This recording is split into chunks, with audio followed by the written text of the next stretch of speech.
brought to you by MDH Masala. দারুণ বিশুদ্ধ প্রাকৃতিক হলুদ, লঙ্কা, ধনে।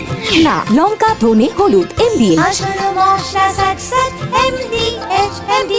শুরু করছি পাঁচটার পাঁচ। নীলাঞ্জনা রয়েছে আপনাদের সঙ্গে। পাঁচটার পাঁচের যে খবরের দিকে মূলত আমাদের নজর থাকবে, তৃণমূল ছেড়ে এনসিপিআইতে যোগদান মামলা, সেই মামলায় 20 জন সাংসদকে সুপ্রিম কোর্টের নোটিশ। এই বিষয়ে যেরকম জানাবো, আর এরই পাশাপাশি আপনাদের জানিয়ে রাখি যে টিএমসিপি তৃণমূল ছাত্র পরিষদের প্রতিষ্ঠা দিবস কোথায় হবে সেটা নিয়ে তৃণমূলের দুই শিবিরের মধ্যে দ্বন্দ্ব ছিল।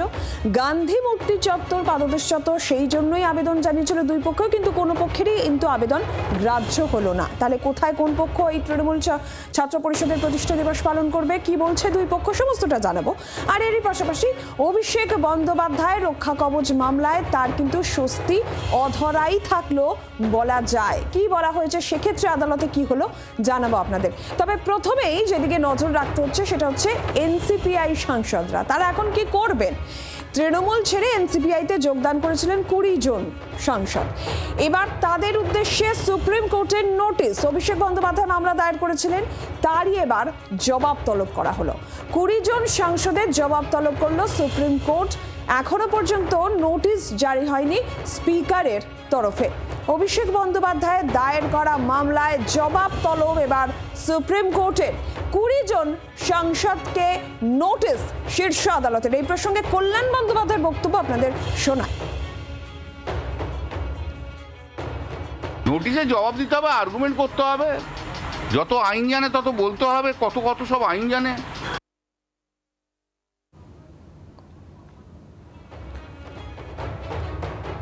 সেক্ষেত্রে এবার কি করবেন এনসিপিআইতে যোগ দেওয়া, এই তৃণমূল ছেড়ে এনসিপিআইতে যোগ দেওয়া এই সাংসদেরা? 20 জন সাংসদের উদ্দেশ্যে সুপ্রিম কোর্টের নোটিশ, সেক্ষেত্রে জবাব দিতে হবে তাদের। অভিষেক বন্দ্যোপাধ্যায় মামলা দায়ের করেছিলেন, 20 জন সাংসদের জবাব তলব করেছে সুপ্রিম কোর্ট। রাজীব চক্রবর্তী আমাদের প্রতিনিধি এই মুহূর্তে সরাসরি রয়েছেন আমাদের সঙ্গে। রাজীব, তাহলে শেষ পর্যন্ত বিষয়টা কোন জায়গায় দাঁড়ালো? এবার 20 জন সাংসদের জবাব তলব করলো, নোটিশ পাঠালো সুপ্রিম কোর্ট।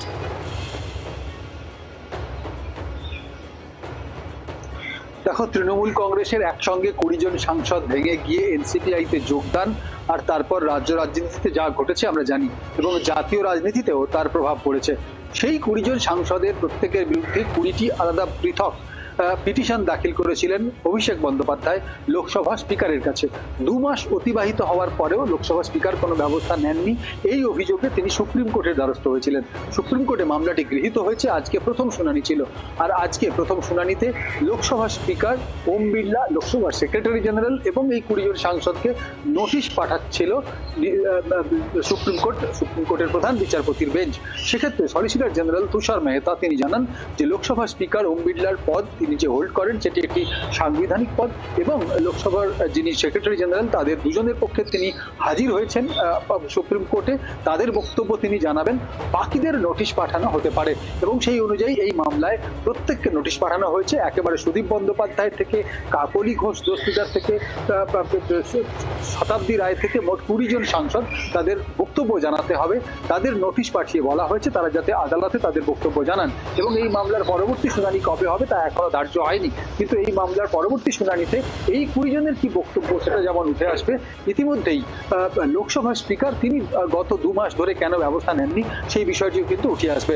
আজকের শুনানিতে কল্যাণ বন্দ্যোপাধ্যায় অর্থাৎ তৃণমূল কংগ্রেসের তরফ থেকে যারা হাজির হয়েছিলেন, যাদের বক্তব্য ছিলেন, কল্যাণ বন্দ্যোপাধ্যায় তিনি বলেন যে এক্ষেত্রে লোকসভা স্পিকার এখনো পর্যন্ত কোনো সিদ্ধান্ত নেননি। তৃণমূল কংগ্রেসের যে 20 জন সাংসদ এনসিপিআইতে যোগ দিয়েছেন তারা স্বীকৃত নন। লোকসভায় তারা এখনো তৃণমূল কংগ্রেস সাংসদ, অথচ সরকারের মন্ত্রী, সংসদ বিষয়ক মন্ত্রী কিরেন রিজিজু তাদের এনসিপিআই হিসেবে সর্বদল বৈঠকে আমন্ত্রণ জানাচ্ছেন। আবার লোকসভার স্পিকার এই 20 জন সাংসদকে বসার জন্য আলাদা জায়গা নির্ধারণ করছেন। অভিষেক বন্দ্যোপাধ্যায়ের জায়গায় সুদীপ বন্দ্যোপাধ্যায়কে বসতে দেওয়া হচ্ছে। এই সব মিলিয়ে যে ধোঁয়াশা রয়েছে তা নিয়ে স্পষ্ট হওয়া দরকার, এবং স্পিকারের এই বিষয়ে জবাবদিহি প্রয়োজন। সব বিষয়ে আদালতে এর পরবর্তী শুনানিতে বিষয়টি স্পষ্ট হবে, এবং হলফনামা দিয়ে প্রত্যেক সাংসদ জানাবেন তাদেরও কি বক্তব্য। আর সব মিলিয়ে যে জটিলতা চলছে, মনে করা হচ্ছে আদালতের পরবর্তী শুনানিতে সেই বিষয়ে কিছুটা আলোকপাত হতে পারে। রাজীব, তুমি আমাদের সঙ্গে থাকো। আর এই প্রসঙ্গে বিজেপির তরফ থেকে কি বলা হচ্ছে, সজল ঘোষের বক্তব্য শোনাবো। এরই পাশাপাশি তৃণমূল বিধায়ক কুণাল ঘোষই বা কি বললেন, শুনুন। সুপ্রিম কোর্ট নোটিশ পাঠিয়েছে, তারা উত্তর দেবে। পাকিস্তান কোর্ট তো আর পাঠায়নি, নোটিশ পাঠায়নি যে তারা অস্বস্তিতে পড়বে। আর এটা তাদের ব্যাপার, একটা অন্য রাজনৈতিক দলের ব্যাপার। তো তার মধ্যে কেন আমরা এর মধ্যে ঢুকবো? নোটিশ দিয়েছে, তারা উত্তর দেবে। বলো, দুয়ার তুলে নাচো, আর কি আছে আমাদের, আর কি আছে ভাই? আমরা আর মামলা, আমরা আর ওই সমস্ত কিছুই চাই না। আমরা চাই ও জেলে থাকুক, ওর জীবনটা যেন জেলে কাটে, কারণ ও জেলে থাকারই যোগ্য। যারা দল বদলু, তৃণমূল থেকে জিতেছিল, বিজেপির পাশে ঘুরঘুর করছে 4 তারিখের পর। যতদিন মমতা বন্দ্যোপাধ্যায় মুখ্যমন্ত্রী ততদিন দিদি দিদি দিদি দিদি দিদি, ক্ষমতাচ্যুত সঙ্গে সঙ্গে ওদিকে ঘুরছে বিজেপির সঙ্গে, যাচ্ছে বিজেপির বাড়ি, বলছে এনসিপিআই। কিরণ রিজিজু বলছে হ্যাঁ এনসিপিআই, আবার স্পিকার বলছেন লোকসভা টিভিতে না এআইটিসি। আবার কল্যাণবাবু স্পষ্টভাবে ব্যাখ্যা করে দিয়েছেন কোনো কিছুর ফয়সালা হয়নি, স্পিকার ফয়সালা করেননি, অথচ তাদের সামনে বসতে দেওয়া হচ্ছে। আবার কিরণ রিজিজু তাদের এনডিএ শরিক হিসেবে ডেকে পাঠাচ্ছেন। গোটাটা আইন বহির্ভূত, নীতি বহির্ভূত, রীতি বহির্ভূত। কল্যাণ বন্দ্যোপাধ্যায় গোটা বিষয়টা পয়েন্ট টু পয়েন্ট এটা সুপ্রিম কোর্টে তুলে ধরেছেন। আর এবার সরাসরি নজর রাখি মেগা কনক্লেভের দিকে। নির্ভীকভাবে সংবাদ পরিবেশন করে চলছেন, বিশেষ করে পশ্চিমবঙ্গের সরকার পরিবর্তন হওয়ার আগে পর্যন্ত এবং পরবর্তীতে যেভাবে পশ্চিমবঙ্গের অপশাসন মানুষের মাঝে তুলে ধরেছেন এবং আগামীতেও সমাজে যে অপশাসন, অপব্যবহার সমাজকে কলুষিত করে এমন কোনো ঘটনা তারা চেপে রাখেননি এবং আগামীতেও রাখবেন না। এই বক্তব্যগুলো ছিল। সবাই ভালো থাকবেন, সুস্থ থাকবেন এবং জি24 ঘন্টার আগামী উজ্জ্বল ভবিষ্যৎ আরও বেশি করে আমি কামনা করছি। ধন্যবাদ। দিনভর নজর অবশ্যই রয়েছে আমাদের মেগা কনক্লেভের দিকে। আর এবার যেদিকে নজর রাখি, 21শে জুলাই নিয়ে আমরা দেখেছিলাম একটা দ্বন্দ্ব ছিল দুই তৃণমূলের মধ্যে। এবার 28শে অগস্ট ছাত্র দিবস, সেই নিয়েও দুই তৃণমূলের মধ্যে দ্বন্দ্ব। কোথায় হবে, কারা গান্ধী মূর্তির চত্বরে ছাত্র দিবস পালন করবে? কারণ দুই পক্ষের তরফ থেকে এই আবেদনই জানানো হয়েছিল যে তারা পালন করতে চায় গান্ধী মূর্তির চত্বরে, কিন্তু কোনো পক্ষই সে জায়গা পেল না। কালীঘাট শিবির পালন করবে ক্যাথেড্রাল রোডে, রানী রাসমণি রোডে পালন করবে ঋত শিবির। দুই পক্ষকেই সময় বেঁধে দেওয়া হয়েছে, 12টা থেকে 3টে পর্যন্ত সময় বেঁধে দেওয়া হয়েছে এই ছাত্র দিবস পালনের জন্য, এমনটাই কিন্তু যে খবর পাওয়া যাচ্ছে। 28শে অগস্ট ছাত্র দিবস নিয়ে তৃণমূল কংগ্রেসের দুই শিবিরে দ্বন্দ্ব। ঠিক কি বলা হয়েছে, কি নির্দেশ রয়েছে, আরও জানাবেন এই বিষয়ে আমাদের অর্ণবাংশ নিয়োগী সরাসরি প্রতিনিধি রয়েছেন। অর্ণবাংশ। নীলাঞ্জনা, সেটা হচ্ছে গান্ধী মূর্তি পাদদেশে সভা করার জন্য দুই পক্ষের মধ্যে যে দড়ি টানাটানি শুরু হয়েছিল তা থামানোর জন্য আদালত একটা সুন্দর প্রস্তাব দিয়েছিল।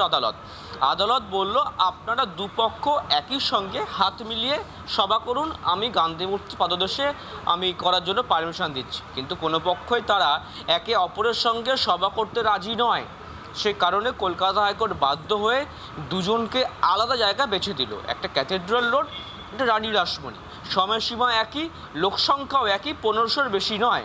কিন্তু আজকে দেখলাম আদালতের মধ্যে লড়াই শুরু হয়েছিল এটা নিয়ে যে কে বা কারা আসল তৃণমূল ছাত্র পরিষদ। ঋতব্রত শিবিরের তরফ থেকে মামলা করে সুদীপ রাহা, তার বক্তব্য হচ্ছে আমরাই তৃণমূল ছাত্র পরিষদ এবং আমাদের যারা দায়িত্বে সবাই আমাদের সঙ্গে আছেন, ওই শিবিরের পক্ষে কেউ নেই, ওরা মামলা বাতিল করা হোক। কিন্তু আদালত বলল, কে আসল তৃণমূল, কে ডুপ্লিকেট তৃণমূল ছাত্র পরিষদ আমার দেখার বিষয় নয়, আমি পারমিশন দিচ্ছি উভয় পক্ষকে শুধু সভা করার জন্য। তাই একটু দূরত্ব বজায় রেখে তারা সভা করবে, এত কোনো সমস্যা তৈরি না হয়। আর পুলিশকে সব রকম খেয়াল রাখতে হবে, তাই আইন শৃঙ্খলা বিঘ্নিত না হয়। আর 20 জন করে ভলেন্টিয়ার থাকতে হবে, যাদের নাম আগামীকালকের মধ্যে পুলিশের কাছে পৌঁছে দিতে হবে দুই পক্ষকেই। অর্ণবাংশ, তুমি আমাদের সঙ্গে থাকো। আর এই যে তৃণমূল ছাত্র পরিষদ তাদের ছাত্র দিবস কোথায় পালন করবে সেই নিয়ে দুই পক্ষের মধ্যে দ্বন্দ্ব, কে আসল তৃণমূল ছাত্র পরিষদ সেই নিয়ে দ্বন্দ্ব, এই সমস্ত বিষয় নিয়ে প্রতিক্রিয়া আমরা পেয়েছি। সজল ঘোষ কি বললেন, তৃণমূল বিধায়ক কুণাল ঘোষেরই বা কি বক্তব্য থাকলো, শুনুন। এই তৃণমূল দলে মেয়ের পেটে মায়ের জন্ম হয়েছে, মেয়ের পেটে মায়ের জন্ম হয়েছে। তৃণমূলের যা বয়স, তৃণমূল ছাত্র পরিষদের বয়স তার থেকে অন্তত 3 গুণ বেশি, কারণ ওরা কংগ্রেসের ডেটটাকেই ফলো করে। 28 তারিখ কি করে তৃণমূল ছাত্র পরিষদের প্রতিষ্ঠা দিবস হতে পারে? আমি ওই বালিশচাটা তৃণমূল, চটিচাটা তৃণমূল তার মধ্যে যাচ্ছি না। আমার প্রথম প্রশ্ন, প্রধান ছাত্র নেতাকে অভিষেক বন্দ্যোপাধ্যায় না মমতা বন্দ্যোপাধ্যায়? ওদের দলের ছাত্র যুব এসব বলে আর কিছু আছে? ওরা কোথায় করবে? মমতা ব্যানার্জির উঠোনে? লোক পাবে কোথায় যে এই সমস্ত করে বাজার গরম করছে? প্রথম কথা হচ্ছে 28 তারিখ কখনোই কোনোভাবেই ওদের হতে পারে না। আমি এই নিয়ে এখন কোনো মন্তব্য করব না, কারণ কোর্টের রায়। আমরা এইটুকু জানি যে মমতা বন্দ্যোপাধ্যায় যেখানে, তৃণমূল কংগ্রেস সেখানে।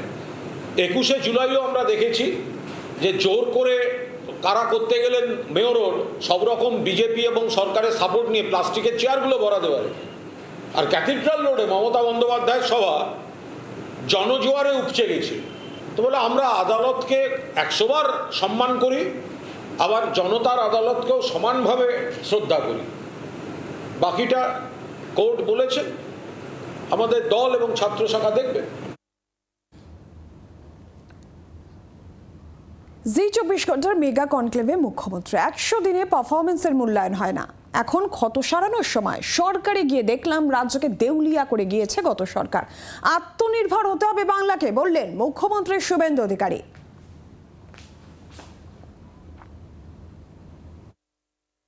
দয়া করে 100 দিনের মধ্যে পারফরমেন্সের মূল্যায়ন করতে যাবেন না। যে কোনো মুখ্যমন্ত্রী বা মন্ত্রী তারা চাইবেন যে আমার পারফরমেন্স খুব ভালো হয়ে গেছে, এই রকম একটা সার্টিফিকেট আমি যদি এই কনক্লেভ থেকে নিয়ে যেতে পারি। আমার মনে হয় পারফরমেন্সের সার্টিফিকেট দেওয়ার চেষ্টাও করবেন না, আর নিতেও চাইবেন না। সরকারে গিয়ে দেখলাম এই রাজ্য কার্যত দেউলিয়া হয়ে গেছে। 8 লক্ষ কোটি টাকা ঋণের বোঝা। যেদিন লেফট ফ্রন্ট ছেড়ে দিয়ে চলে যায় 2011 সালের 20 মে, সেদিন আমাদের এই রাজ্যে 1,98,000 কোটি টাকা ঋণের বোঝা ছিল। সেটা বাড়তে বাড়তে বাড়তে 8 লক্ষ কোটিতে গিয়ে পৌঁছায়। আয়ুষ্মান ভারত, প্রধানমন্ত্রী সূর্য ঘর, প্রধানমন্ত্রী আবাস যোজনা, বিকশিত ভারত জি রামজি, প্রত্যেকটা স্কিম, জল জীবন মিশন, প্রধানমন্ত্রী ফসল বীমা যোজনা, প্রধানমন্ত্রী সেচাই স্কিম, ধনধান্য কর্মসূচি, ভাইব্রেন্ট ভিলেজ, একটাও ভারত সরকারের স্কিম থেকে পশ্চিমবঙ্গের লোক বঞ্চিত হবে না। এটা আমাদের তৃতীয় সংকল্প। আপনারা ভরসা রাখুন, দেখতে থাকুন। আজকে পরীক্ষায় বসবো না, 110 দিনে আমি পরীক্ষায় বসতে রাজি নই। I am not prepared. 1 বছর পরে পরীক্ষায় বসাবেন, যা যা প্রশ্ন করার প্রশ্ন করবেন, উত্তর দেব, নাম্বার আপনারাই দেবেন, নিজের নাম্বার নিজে দেব না। আগের মুখ্যমন্ত্রী বলতেন আমি সব জানি, আমাকে শেখাতে এসো না। আর এখনকার মুখ্যমন্ত্রী বলেন কিছু জানি কিন্তু অনেক কিছু জানি না। সাহায্য করুন, পরামর্শ দিন। জি 24 ঘন্টার মেগা কনক্লেভে মুখ্যমন্ত্রী জি 24 ঘন্টার প্রশংসায় তিনি বললেন পশ্চিমবঙ্গের জনপ্রিয় চ্যানেল জি 24 ঘন্টা, ভারতবর্ষের প্রতিষ্ঠিত সংবাদ মাধ্যমকে শুভেচ্ছাও জানিয়েছেন তিনি। বেলডাঙ্গায় আমাদের প্রতিনিধিকে মারধরের ঘটনার প্রসঙ্গ টেনে সেদিনের ঘটনার নিন্দাও করেন মুখ্যমন্ত্রী।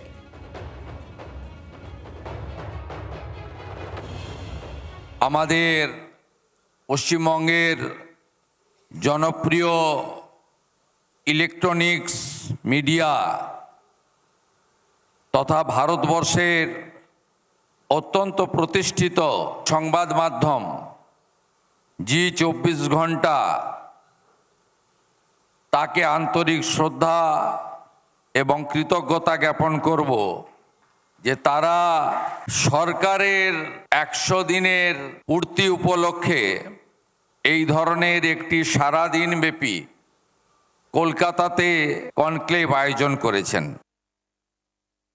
বেলডাঙ্গা হচ্ছে একটা বড় জাংশন, নর্থ ইস্টার্নের গৌহাটি পর্যন্ত, এমনকি বাংলাদেশ কানেক্টিং রেল সবটা ওখান দিয়ে যায়।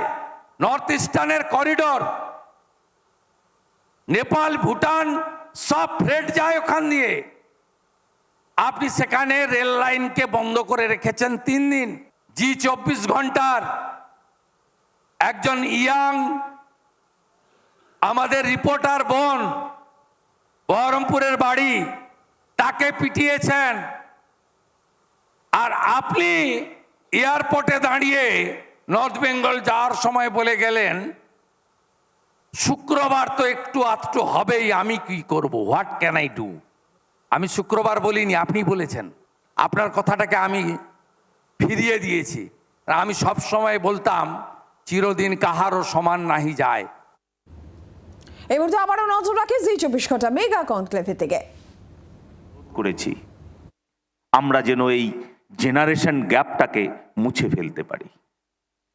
আগামী 5ই সেপ্টেম্বর আমাদের শিক্ষক দিবস।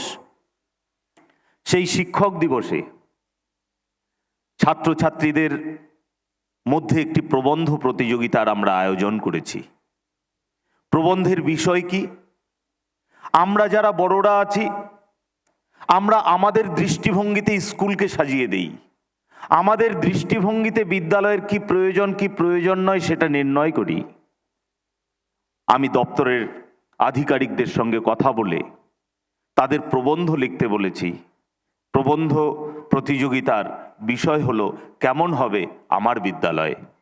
আমরা জানতে চাইছি ছাত্রছাত্রীদের কাছ থেকে তারা কেমন বিদ্যালয় চাইছে।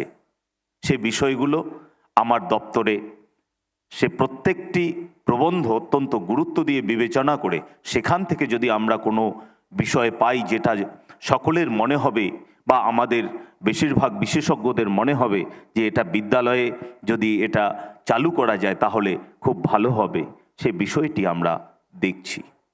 একই সঙ্গে বিদ্যালয় শিক্ষা দপ্তরের ক্ষেত্রে দীর্ঘ নিয়োগ প্রক্রিয়ার যে জটিলতা আমরা দেখেছি নৈতিকতার অধঃপতন ঘটলে কোন জায়গায় গিয়ে আমরা পৌঁছতে পারি, সেই জায়গা থেকে উত্তরণের জন্য সামগ্রিকভাবে পশ্চিমবঙ্গ সরকার সম্মানীয় আমাদের শ্রী শুভেন্দু অধিকারী মহাশয়ের নেতৃত্বে সিদ্ধান্ত গ্রহণ করেছি যে আমরা নিয়োগ প্রক্রিয়াকে সম্পূর্ণ স্বচ্ছ রাখার জন্য আমরা সেখানে পলিটিক্যাল ইন্টারফারেন্স বা আমাদের রাজনৈতিক ব্যক্তিদের সেখানে আমরা রাখব না। সে কারণে West Bengal central school service কমিশনের চেয়ারম্যান হিসেবে একজন অভিজ্ঞ আমলাকে দেওয়া হয়েছে এবং তার সঙ্গে সঙ্গে সেখানে যে কমিটি থাকে সেই কমিটিতে এমন ব্যক্তিত্বদের নিয়ে আসা হয়েছে যাদের প্রতি সমাজের আস্থা ও বিশ্বাস অনেকটাই রয়েছে। আমরা সিদ্ধান্ত নিয়েছি ন্যাশনাল এডুকেশন পলিসি 2020 আমরা সম্পূর্ণভাবে লাগু করব এবং সে কারণে আমরা বিভিন্ন ধরনের কার্যক্রম এবং কর্মশালার আমরা সূচনা করেছি। স্বাস্থ্য আর নিউট্রিশন পাবে, শরীরও স্ট্রং হবে, অল্প খেলেই পেট ভরে, ডাইজেশন ঠিক রাখে। MDH সোয়াটিন, আসল প্রোটিন।